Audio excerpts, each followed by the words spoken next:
Hello, Jasmine. Hello, Jasmine. Hello, Jasmine. We're at page 108. So, Ron stared at Harry as Harry brought it all back into the compartment and tipped it onto an empty seat. Hungry, are you? Starving, said Harry, taking a large bite out of a pumpkin pasty. Ron had taken out a lumpy package and unwrapped it. There were 4 sandwiches in there. He pulled one of them apart and said, "She always forgets I don't like corned beef." "Swap you for one of these," said Harry, holding up a pasty. "Go on." "You don't want this. It's all dry," said Ron. "She hasn't got much time," he added quickly, with 5 of us. "Go on, have a pasty," said Harry, who had never had anything to share before, or indeed anyone to share it with. It was a nice feeling sitting there with Ron, eating their way through all Harry's pasties and cakes. The sandwiches lay forgotten. "What are these?" Harry asked Ron, holding up a pack of chocolate frogs. "They're not really frogs, are they?" He was starting to feel that nothing would surprise him. "No," said Ron, "but see what the card is. I'm missing Agrippa." "What?" "Oh, of course you wouldn't know. Chocolate frogs have cards inside them, to collect. Famous witches and wizards. I've got about 500, but I haven't got Agrippa or Ptolemy."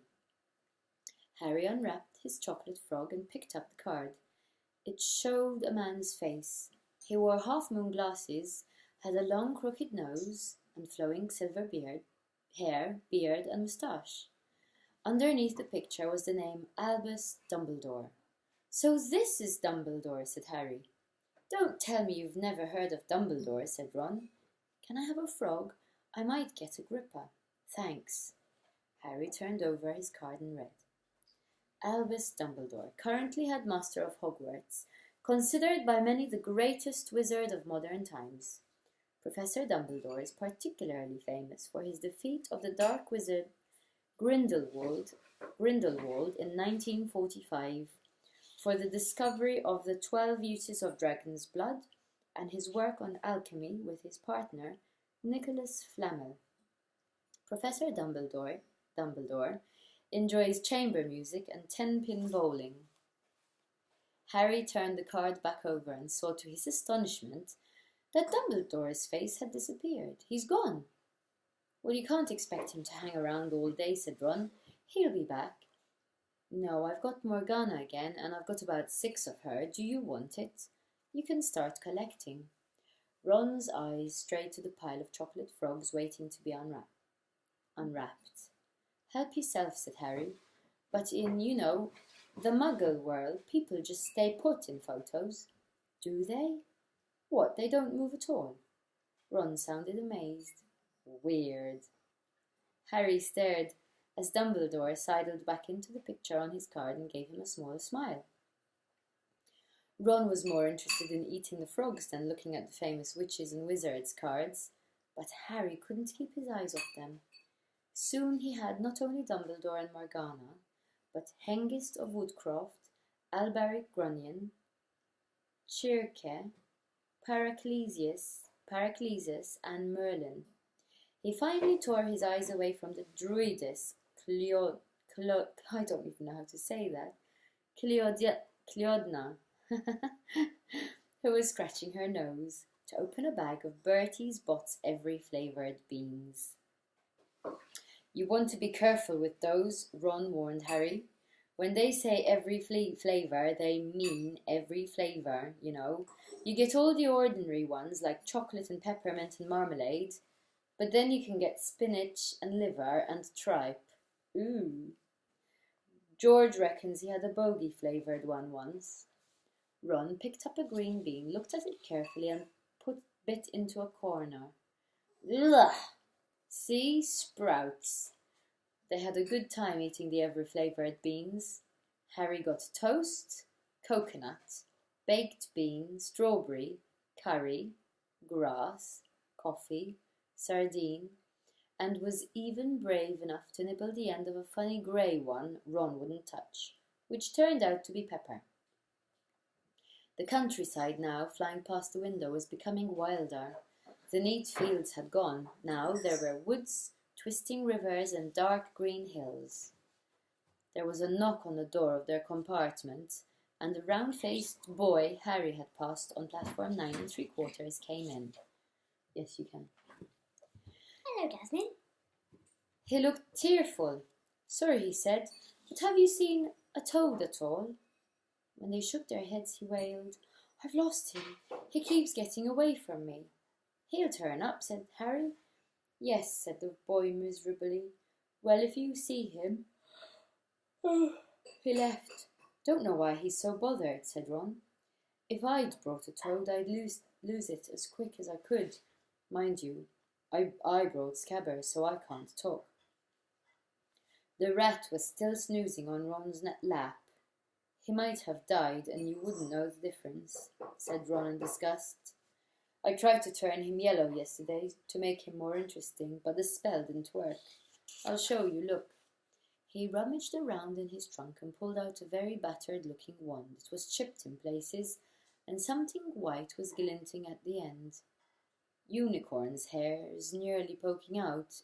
Anyway, he had just raised his wand when the compartment door slid open again. The toadless boy was back, but this time he had a girl with him. She was already wearing her new Hogwarts robes. Has anyone seen a toad? Neville's lost one, she said. She had a bossy sort of voice, lots of bushy brown hair and rather large front teeth.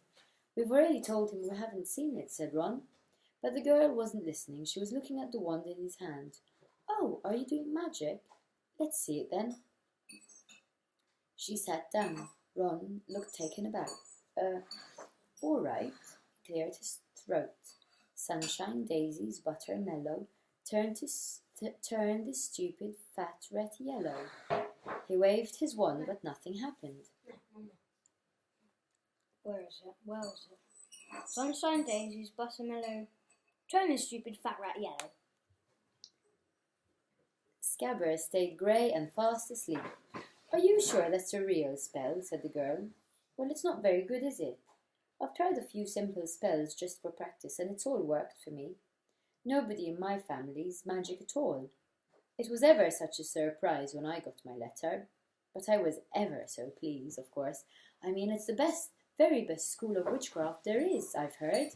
I've learnt all our set books off by heart, of course. I just hope it will be enough. I'm Hermione Granger, by the way. Who are you? She said all this very fast. Harry looked at Ron and was relieved to see by his stunned face that he hadn't learnt all the set books off by heart either.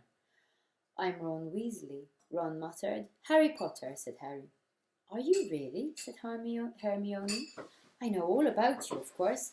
I got a few extra books for background reading, and you're in modern magical history and the rise and fall of the dark arts and great wizarding events of the 20th century.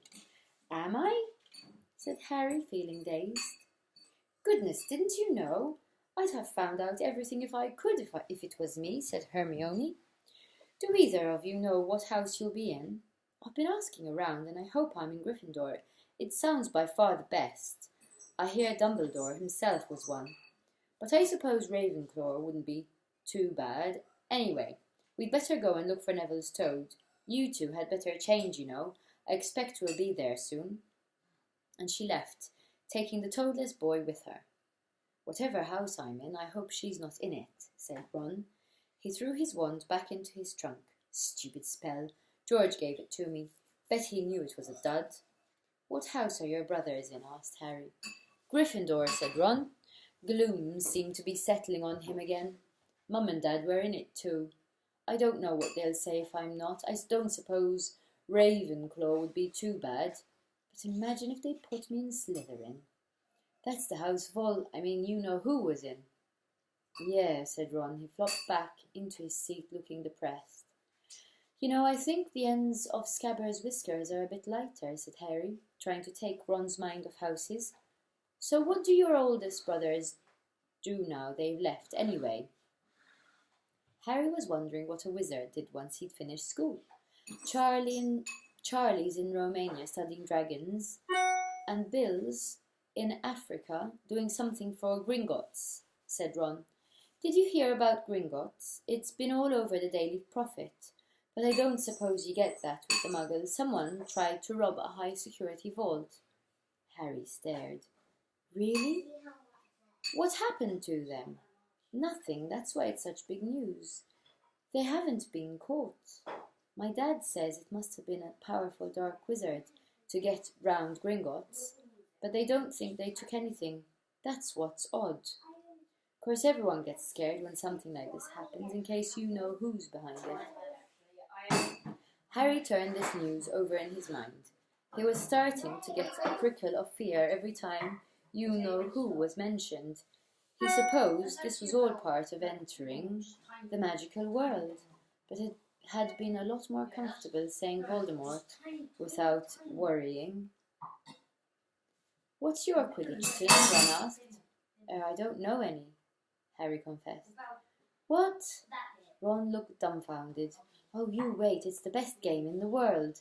And he was off, explaining all about the 4 balls and the positions of the 7 players, describing famous games he'd been to with his brothers, and the broomstick he'd like to get if he had the money. He was just taking Harry through the finer points of the game when the compartment door slid open yet again.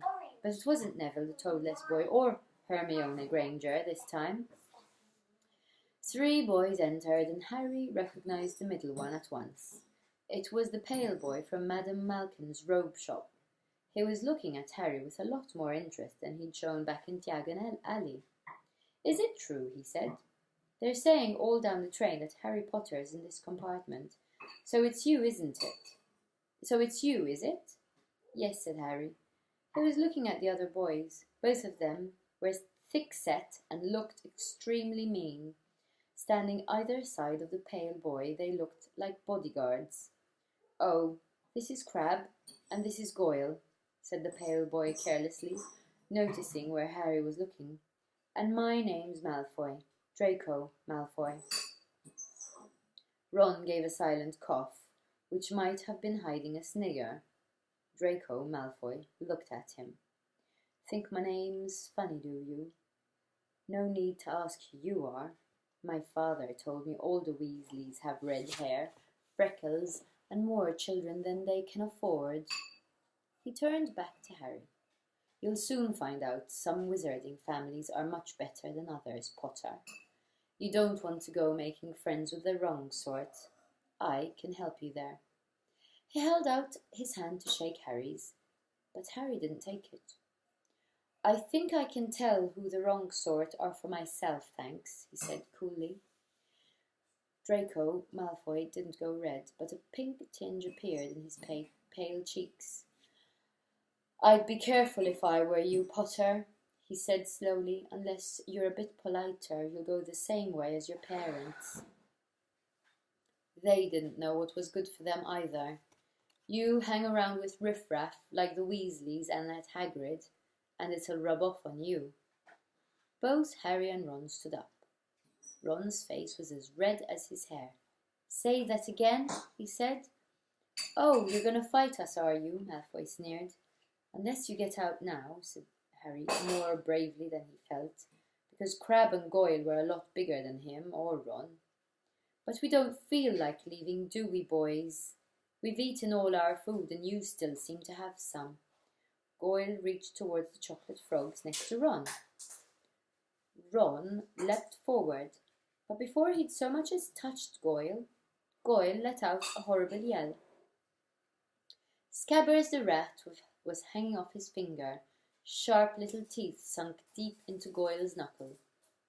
Crabbe and Malfoy backed away as Goyle swung Scabbers round and round, howling. And when Scabbers finally flew off and hit the window, all 3 of them disappeared at once.